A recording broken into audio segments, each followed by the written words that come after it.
Right guys, this afternoon's lesson is quite straightforward, but it's very, very important as well, and it's something that I want you to do in advance of your one-to-ones next week.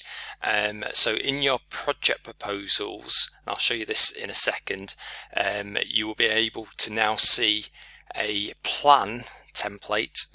This table has been copied and pasted at the bottom of that proposal, and really I just want to kind of get you to summarize the key points of your project proposal and really begin to sort of turn your attention to thinking about the analysis and your plan for how you intend to conduct the investigation. Okay, so I'll just talk you through it here, and then I'll show you an example, and then that's job done. You guys can complete it over the weekend in preparation for the one-to-one. So first thing I just want you to do is classify your project. So year 2 AQA projects can divide into two categories. They can either be a problem-based project where you're creating a solution for a group of users or an individual end user or client. Okay, and your project is around developing and analysing and creating a solution to that particular problem. Or you're going to sit in the category of being an investigation project where you're kind of looking into an area of interest. Common examples of this include things like machine learning, and your project is an investigation around, you know, some sort of topic where you're going to create a program as part of that investigation. Okay, so I suspect most of you probably will sit in the first category, but I think from some of the proposals I've read, you would say that you also are an investigation, more of an investigation project than trying to solve directly someone else's problem. So if you can just explicitly state that in this box on the right here, and if you could also just summarize, really, if you were to explain to someone in a sentence or 2 sentences maximum what your project is and what it's about, then yeah, that's what I want to go into that box. So yeah, my project is a problem-based project. It is and ... Okay. Something I want you to be, again, just to make it easier for one-to-one sakes when we're going through here, is that you can identify who the specific client is who you might be involving in this project and interviewing and getting feedback from, and also who the specific end users will be too. Okay.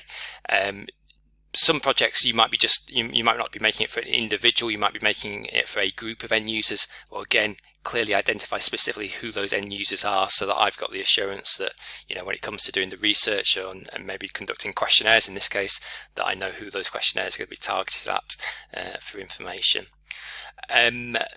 This is a yes/no question, but if it's a yes, you could also just kind of state what the system is that you would be investigating here. So you know, particularly if you've got a problem to solve, then you'd expect there to be an existing system in place for how they currently do things, which again, sort of understanding what that is just a useful thing to discuss in the one-to-one in terms of how you then might go about analysing it.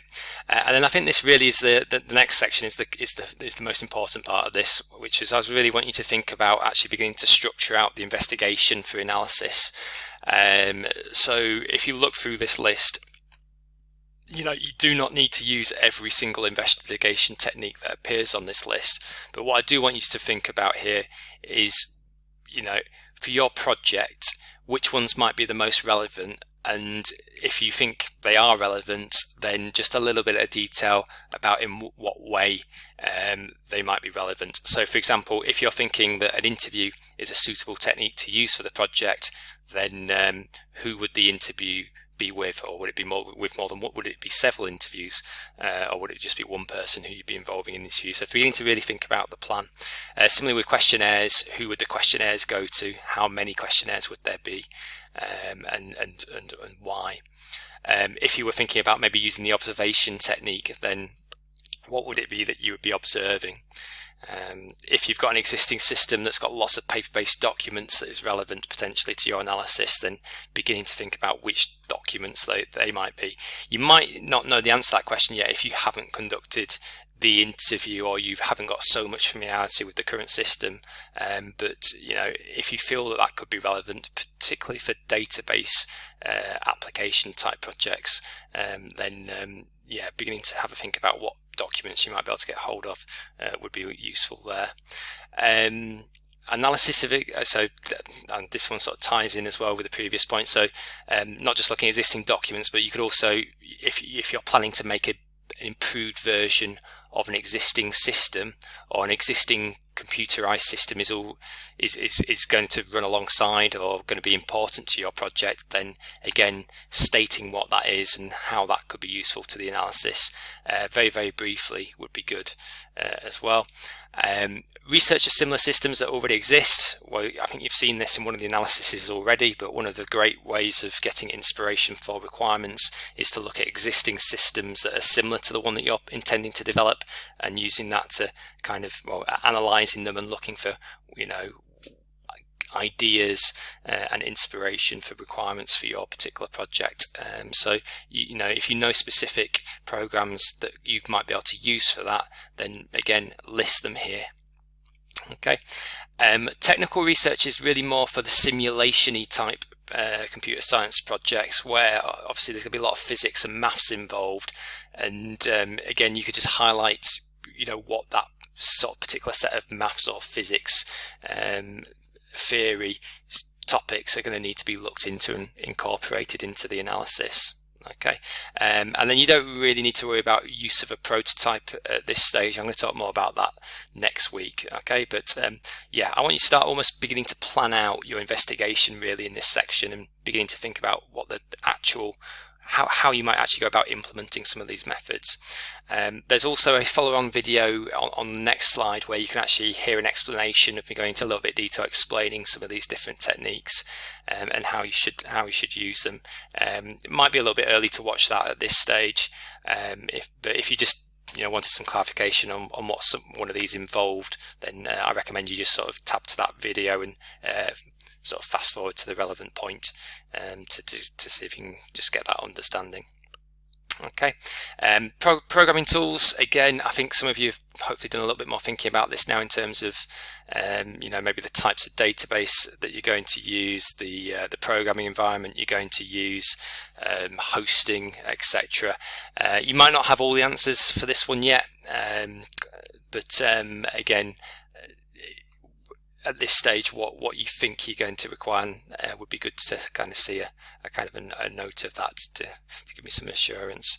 And again, we can sort of have a discussion then about suitability for this project and so on.